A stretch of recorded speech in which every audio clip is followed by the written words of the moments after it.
From Muddy Waters Capital, the guys who brought you such hits as Sino-Forest and Burford, comes a celebration of the very best of the very worst. A night to honor the most egregious achievements in financial malfeasance, with appearances by investigative journalist Fraudy Roddy Boyd, Muddy Waters' own Carson Block, plus special guest and former spiritual advisor to the president, Miss Stormy Daniels. All your favorite stars are out tonight. There's financial missionary, still doing God's work, Lloyd Blankfein. No comment. Ooh, and here's disgraced Malaysian businessman Joe Low. He's considered the runaway favorite to win the most corrupt transaction of the decade. Hey, Leo, answer my call. I want to buy the Oscar back. Yes, it's a veritable who's who of total pieces of shit.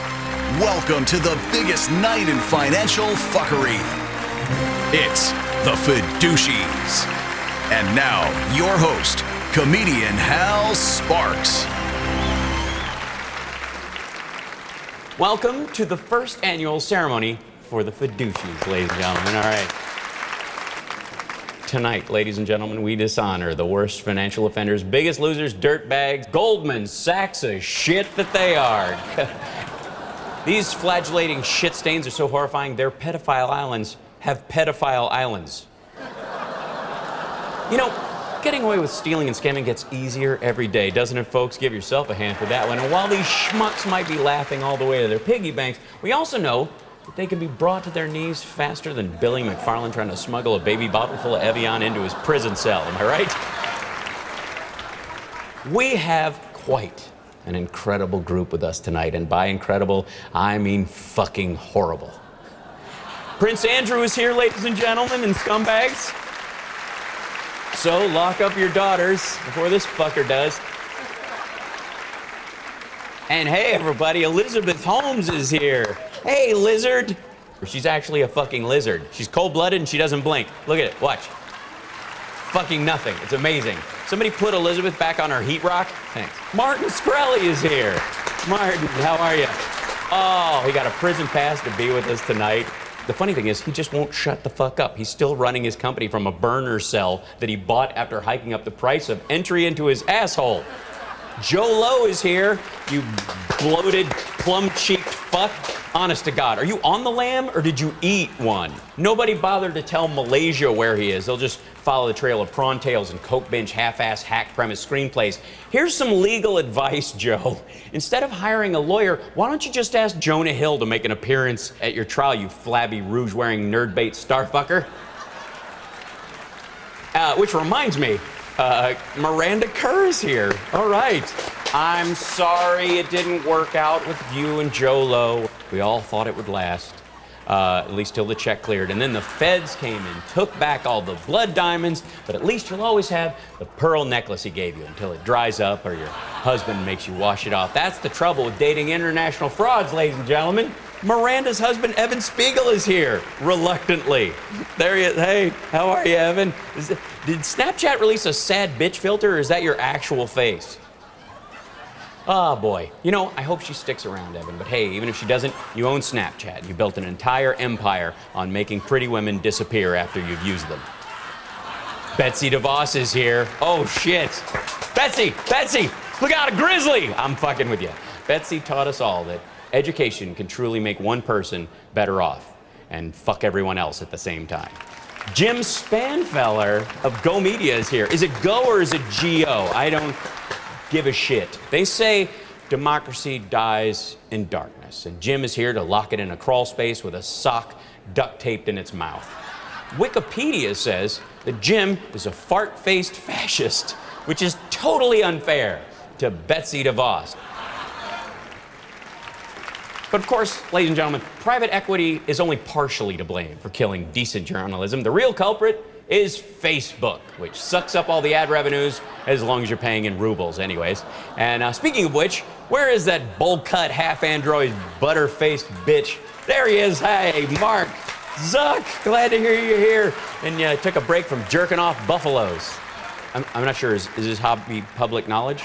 I mean, I saw it on a Facebook ad, so fuck it, right? It must be true. Go Zuck yourself. Hashtag delete Facebook, hashtag Skidmark Zuckerberg, hashtag cockzucker. We have a great show for you this evening, and our first award will be presented by a woman who has firsthand experience with a lot of dicks, pussies, and assholes, and we would never try to hush her up about it because, quite frankly, we couldn't afford it. That's right. Take your hands out of your laps and put them together for Stormy Daniels.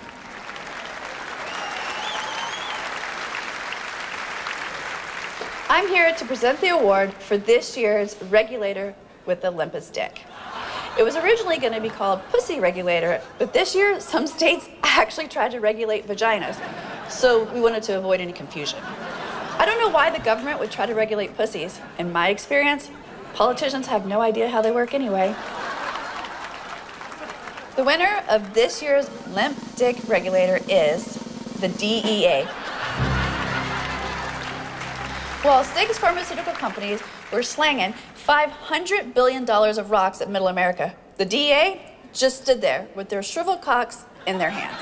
I would suggest these limp dick ball scratchers take some Viagra, but apparently they're terrified of pills. They kept secret records in a database called Arcos, records that told them who was over-prescribing, and they did jack shit about it. They tried to keep it hidden, saying it would jeopardize ongoing criminal investigations. But sadly for them, that excuse proved to be as thin as your opioid-addicted nephew. So swallow this pill, you spineless worms. I hope you fucking choke on it. And now, to present the Best Analyst for Worst Analysis Award, please welcome to the stage the man the Chinese call the biggest asshole in America, Carson Block. The next award is the Best Analyst for Worst Analysis Award. It's given to the person who pulls the already ankle-level bar for investment bank research even lower each year and perpetuates the farce that sell-side research should actually be read rather than used to wipe the shit off our assholes. This year, fake news was rebooted in the Vaterland, as the winner of the Pet Analyst Award goes to analyst Heike Pauls at Germany's own Commerzbank for defending another German dumpster fire of a company, Wirecard. When a supposed fraud protection company like Wirecard commits fraud, wow, that's as rich as the Swiss bankers who hid Nazi gold. But when Wirecard was exposed by the Financial Times, causing their stock to tank, analyst Heike Paul couldn't let them die alone, so she called it fake news. And despite Commerzbank pulling the report and admitting their mistake, they maintain a buy on the suspected Visigothian fraud. Commerzbank and Wirecard love mutual humiliation so much, I'm surprised they haven't made a Shizer video called Two Frauds, One Cup. And now, to present the Private Equity The World Is Not Fucked Enough Award, please welcome financial journalist Fraudy Roddy Boyd. Private equity has a rich history of letting the world know it can go fuck itself. An unremorseful scheme of buying companies with tons of debt, taking out more debt so they can put cash in their pockets. With an endless supply of synergies and efficiencies, private equity has demonstrated the optimized cooperative strategy for corpse fucking. These nominees are responsible for helping the world go fuck itself. They are KKR's acquisition of Envision Healthcare and the acquisition of Toys R Us by, you guessed it, KKR. Wow, KKR was busy. Pretty bold step for an investment firm with 2 Ks in their name to leave so many people hanging. And tough call, which was their worst defense. Envision Healthcare supplies ambulances and ER doctors for hospitals just to make sure that when you're suffering a dire health crisis, you can get treatment at an in-network hospital by out-of-network providers who want to send you home well enough to spend the next 20 years of your life working off your fucking debts to them. Meanwhile, with Toys R Us, KKR saw a sinking ship of brick-and-mortar retail and threw an iceberg of debt at it.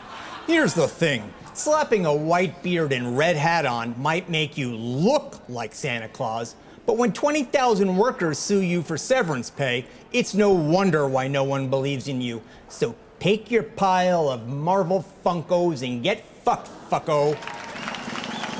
And the winner is Envision Healthcare! Who could have seen that coming? No one, actually, because when you get a Tickle Me Elmo stuck up your ass, you don't have time to look up what hospitals are defiling your credit score. And next, the Germany Award for First World Fuckery. From the country that brought you the scandals involving Monsanto, Bayer, Wirecard, Volkswagen, Deutsche Bank, 2 world wars. You know what? Seriously, fuck this country again, because their corruption is catching on and spreading through Europe like it's a shitty haircut. Which brings me to this year's winner of the Germany Award for First World Fuckery. Oh, it's good. France! Wow, congratulations. Wow. France. I can smell you. Where are they? They're over there, in that general area. You've been protecting some serious financial fuckery, you guys. If the French citizens dress like construction workers because they're mad about the tax code, then they should go full village people for French corporate debt surging 143% of GDP after the financial crisis. In particular, the French establishment allowed Groupe Casino and its holding companies to borrow billions so their CEO could try to conquer South America and Asia like he was a fucking 21st century Napoleon with slightly less height. Then, when the casino's critics showed up, the French lit them up faster than a 10-year-old with a cigarette. Hey, Jean-Charles Nolly, you can't cover up your festering pile of debt with perfume, you smiley, snail-eating snob. Suck a baguette of dicks at a grocery store, you loser. Congratulations, France, and I mean this from the heart. Feel free to hide this award at your mistress's place so you don't have to take responsibility for it. Next up is the Arthur Sackler and progeny, I wish I'd thought of this first, Total Lack of Humanity Award. Our next award is named in honor of the true painkillers in the ass. That's right, the yakety Sacklers. The Sacklers, if you'll recall, made billions marketing a pill that turned out to be the epidemic-level painkiller OxyContin. That's right, Arthur Sackler and progeny are what happens when Pablo Escobar fucks a blobfish with gonorrhea. They did a DNA test on the Sacklers, and it turned out that they are a worm-filled puddle of dumpster pudding. I could have told you that just looking at them. Immoral matriarch Beverly Sackler died a couple of weeks ago at 95 years evil. She got to hell, and Satan upgraded her to a suite. They kicked out Stalin for old lady sack attack. So now that we've established just what the Sacklers stand for, let's introduce this year's nominees who have attempted to build their own empires on blood money. Martin Shkreli and Insys Therapeutics. What a category. Both nominees share a love of rap, and it is fucking tough to watch. Most people don't ever try to beef with me. Do you know why? What do you guys think? Nobody's that dumb. Right here. I'm gonna erase you from the record books of rap. You're gonna be done. You won't ever mention my name again. Or there'll be more of a price to pay than just this video. Shkreli does have some street cred, though. He raised the price of an HIV drug, Daraprim, from $13.50 a pill to $750. Not to be outdone, Insys Therapeutics made a parody rap video hyping Subsys, their own personal brand of fentanyl. Insys Therapeutics, that is our name. We're raising the bar and we're changing the game. Build relationships that are healthy. Got more docs than Janelle's got selfies. That was a parody of A$AP Rocky's fucking problems, and you'll never guess what they've been diagnosed with. Fucking problems. They're in legal trouble because they bribed and lied to doctors and insurers to boost prescriptions. I can't. Do we have to play this? God damn. What we built here can't be debated. Shout out to Kapoor for what you created. While the competition just making noise, we're making history because we're great by choice. The Arthur Sackler and Progeny Lack of Humanity Award goes to Insys Therapeutics. Oh, wow. Congratulations, guys. I'm sorry, Martin Shkreli, but once again, you're just one weak, dirty bastard up against an entire group of hardcore killers with an astronomical body count. Insys Therapeutics ain't nothing to fuck with. Now, to present the Big Dick, Big Talk, No Action Award, please welcome back to the stage, Carson Block. This next award is for those who talk the biggest game on the importance of human rights and climate change, have the most ability to do something about it, but when push comes to shove, it's all about the Benjamins. This year's nominees are Larry Fink of investing giant BlackRock versus the NBA. When Houston Rockets GM Daryl Morey tweeted support for the Hong Kong protests, China exercised its growing ownership rights over American companies and forced them to walk it back. LeBron James even denounced the tweet. I mean, come on, LeBron. You can't be the greatest of all time if you're not better than this. Quick advice for dictators. Before you force millions of dissenting minorities into re-education camps, make sure the curriculum includes the new Space Jam. As for the Chinese, it's all really simple. They love the NBA just because they're fascinated by anyone who knows how to drive.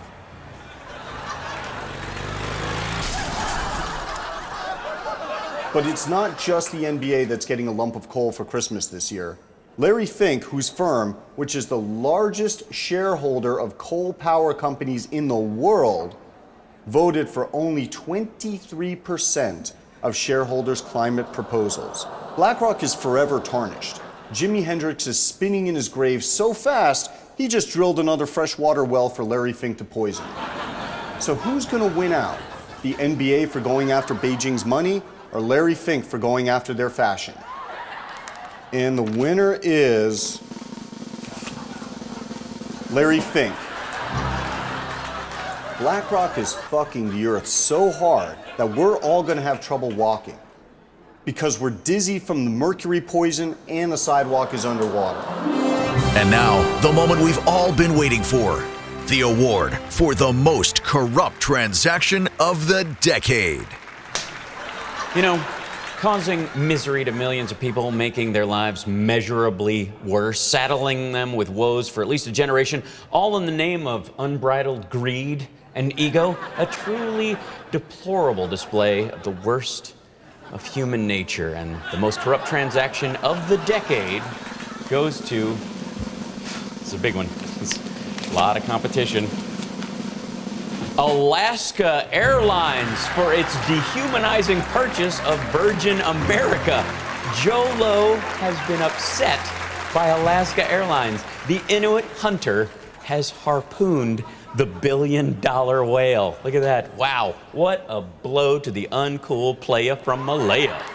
But this should come as no surprise to anyone who flew here. You simply cannot top an airline for stripping you of everything. Your clothes, your money, your dignity.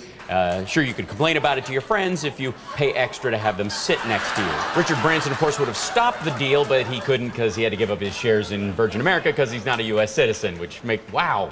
The image of a Native American fucking over a rich white guy from England, that might be poetic. I mean, of course, Alaska isn't actually owned by Native Americans. They just use the image to sell things. And pretty much par for the course. I'm gonna let you finish. But I pulled off one of the greatest scams of all time. I stole $4.5 billion, and I just settled with the U.S. by giving back $1. And $15 million of that goes to my lawyer, Chris Christie. That's right, I got a whole pot of whales. Because he's fat, you know, whale. Anyways, I didn't have to admit any wrongdoing. No, I wouldn't even go to jail for my crimes if I hired Giuliani to brag about them. And dumbass Goldman Sachs, they had to pay back the other $3 billion in Malaysia. I'm untouchable. Let me give you a little preview of the box office here too while we're at it. My next movie is gonna be Crazy Rich Asians 2, and it's gonna be a rom-com about supermodels falling in love with me on my yacht in international waters. Oh, and hey LeBron, I can't breathe either, but that's just because I'm living in China and the air is polluted with dirty money, you know what I'm saying? Come visit me, man. We can play one-on-one and I'll pay you in jewelry. It might be a last shot at getting a ring now. They're gonna get crossed over by Kawhi and the Clippers. Mic drop. Well, I mean, it doesn't really work. It's a podium, but you guys get it. Get the fuck out of here. Jesus Christ. Looks like a panda shit out a disco ball made out of butter. What the fuck is that outfit? Thanks for watching. Please join us again next year for The Fidouchies. You look like an X-ray of RuPaul's colon.